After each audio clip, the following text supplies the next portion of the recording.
Tonight, people in Whitewater shaken up about an alleged kidnapping as the suspect on the run sent a school into lockdown and left students on edge.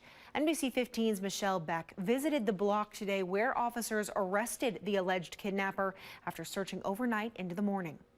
Now, the fact that Yefferson Guzman Rodriguez has been caught is a huge relief for the neighbors I spoke with. Some send their kids to school right about here, and others are students themselves at UW-Whitewater, a few blocks down in that direction. They tell me they were afraid that a potentially armed suspect was on the run.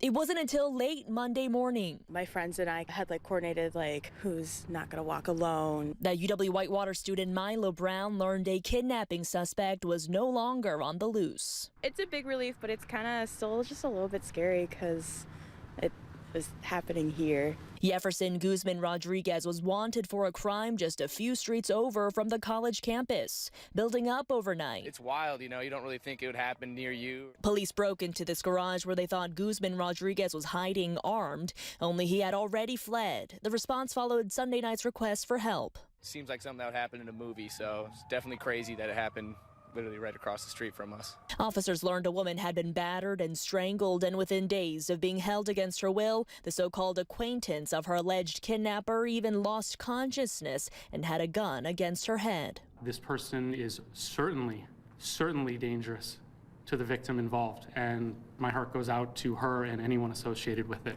The search for Guzman Rodriguez moved closer to UW-Whitewater campus, and officers say they spotted him even nearing an elementary school. According to text alerts to parents obtained by NBC 15, around 11:15 a.m., Lincoln Elementary was on lockdown, and by 11:22, the chase to find the alleged kidnapper was over. It was kind of scary, not gonna lie.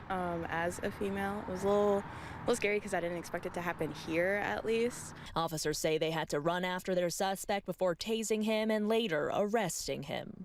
And here are some of the recommended charges against Guzman Rodriguez. They include kidnapping, strangulation, and resisting an officer. In Whitewater, Michelle Beck, NBC 15 News.